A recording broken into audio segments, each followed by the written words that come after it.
Hey everyone, just thought I'd come out today and talk to you about some gear.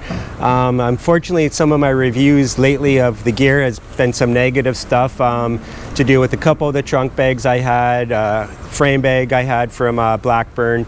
I'll put a link for that review up here. Unfortunately, that bag didn't work out for me very well. But I thought I would come out today after doing the BT 700 and putting this bag well over 1,500 kilometers now, and some pretty rough kilometers during the BT 700 where we were caught in rain. Tons of dust throughout as we were on gravel roads, single track, double track, hiking trails. So lots of dust, lots of rain at times. So it was put through its paces. So I thought I'd come out today and share my thoughts on it with you and let you know if I think it's something that would be beneficial for you to have in your arsenal of gear. Okay, so I figure what I'll do is I'll just start off real quick and kind of talking about what the bags are made of, the kind of process with Rogue Panda. So first of all, the material I picked was the EPX 200. It's an eco pack. It's made out of recycled sails from sailing boats and stuff like that, as far as I know. The goal with Rogue Panda is eventually to have all recycled materials used in their bags, which is obviously a little more environmental friendly. So as I said, I went with the EPX 200. Let me throw that down for a second. I went with the EPX 200 in the frame bag, and that is with the ripstop material as well. So the nice thing about the Rogue Panda bags is the customization. You can go in, you pick what you want as far as how the bag attaches.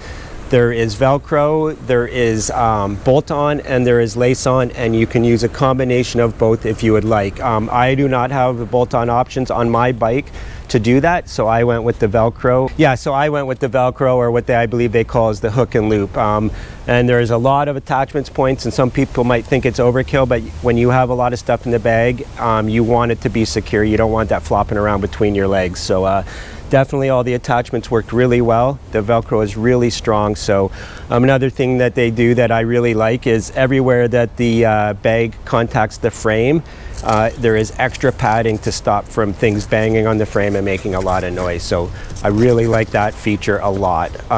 That was something that the other bags didn't have, and I would have to put like rags or something on there to kind of help keep the noise down. So one thing it does that when you're going through the different options when you're making your bag, when you're customizing your bag, you can have just one compartment, you can go with two compartments. I went with the divided compartment, and then I also went with another pocket on the non-drive side of the bike, as you see. I really recommend getting the other pocket on the non-drive side. It really comes in handy for putting stuff like important stuff like ID, if you need a trail map, anything like that, energy bars, Cliff bars, any of that stuff fits really well in here. And then as far as the main bag itself, I have to tell you that one thing I was super impressed with is the divider in it. I had another bag from Blackburn that had a divider in it, and it was almost useless. The Velcro was so cheap and didn't really stay together, so it essentially just became a one compartment bag in no time at all. Another nice thing about these bags is the YKK zippers, a heavy tooth zipper that works really well, no issues whatsoever. And the advantage to the tooth zipper as opposed to a coil zipper is coil zippers have a real tendency to break and allow water to get in. So this is definitely the preferred method. They even have a hole in the bottom in the one compartment, so you can run an hydration bladder in there and have the drinking tube come out and up to the handlebars. So that's a good feature. I have not used that yet, but if I do any of the SoCal Desert Ramble and rides like that, I might be utilizing that feature. So let's talk about the whole customization process. That is pretty straightforward. When you go through, like I said, you pick all your features, and they've been doing it long enough now that when you get to the end, you can pick your bike. Most bikes are on there, as you can see. I just went on, I picked Trek, model 1120, size medium, and that's how easy it is. They now have a template already.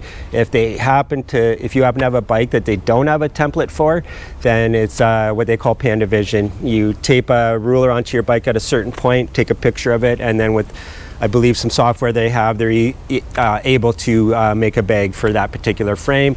And once they do that, I believe that frame now will be that model, that bike model, and the template for that frame will now be in their repertoire. So very good system. One thing to keep in mind, if you are ordering the bags and you're especially in Canada, give it some time. It could take 5 to 6 weeks. It's a custom made bag, so first of all they have to make it, and then with shipping to Canada there is also customs and all that tends to delay things a little bit. So just keep that in mind. I guess I could have started right off the bat with the price, but it's gonna vary from bag to bag with depending on what features you want, right? So mine ended up costing around $400 altogether. That's not including the Rincon top tube bag, which I'll really briefly talk about. Good bag, but there's really not a lot to say. It does what it does. But yeah, so just talking about the frame bag, one thing I will say is, as I mentioned, during the BT 700, we experienced all kinds of weather. I was really curious to see how the bag would hold up. They don't claim to be 100% waterproof. Any bag usually in heavy rain will get some condensation inside. But we did get caught in 2 pretty good rainstorms, maybe 3, I can't remember. And the bags, everything inside was dry. I was really impressed. As far as dust getting in, I mean, obviously you have to pay attention to closing the zippers properly, right? Tuck them in under the little flap. But I had no issues whatsoever. Everything in this bag was as is when I put it in. So I'm really impressed with it. The Velcro works really well, as you can see. There's no issues with that coming loose at all while you're doing it. Really impressed with that. The other thing I should mention is that Rogue Panda adds a nice little touch by adding a small roll of frame protector in with the bag, and that's mainly so you can put it on the top tube and some on the down tube, just to protect where the straps go. I did put some on the top tube, but my bike's pretty scratched up by now, so I wasn't too worried about it. But yeah, it's just a nice touch. Not a lot of companies do that. In fact, it's the first out of the 4 frame bags I've had, it's the first frame bag that has included some frame protector. So yeah, really great company, good to work with, really easy to communicate with. So if anybody's looking for a really good bag, a really good custom frame bag, I highly recommend Rogue Panda. Very small company still, and they're actually always hiring. If I wasn't Canadian, I'd probably apply for a job. But it can be a little rigmarole getting a job in the US when you're a Canadian citizen. So anyways, yeah, if anybody's looking for a job, I highly recommend checking out Rogue Panda. It seems like it'd be a great little company to work with. They're out of Flagstaff, Arizona. So yeah, guys, it's a little pricey, but if you're looking for a good quality frame bag, I highly recommend it.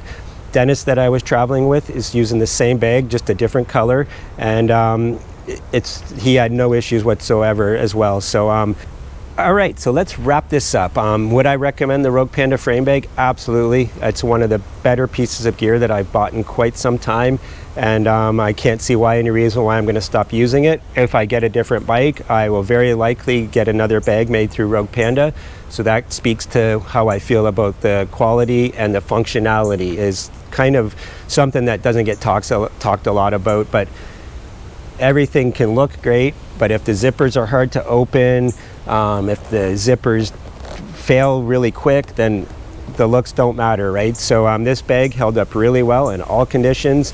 Really like the fact that the zippers are easy to open while you're riding, so you can get into snacks and stuff like that. So all right, so I'm going to probably do a couple more gear reviews. I'm going to do a gear review, I believe, of my trunk bag, the Bontrager utility trunk bag. Again, another piece of gear that I've been very happy with, so stay tuned for that. But other than that, guys, I hope you're getting out there and doing something you love, and I'll see you in the next one. Cheers. I forgot to mention that I do have an affiliate link with Rogue Panda, so if you think you're interested in purchasing a bag from Rogue Panda, please check out the link in the description below. I do get a small kickback if you use the link, so it'd be greatly appreciated. Cheers.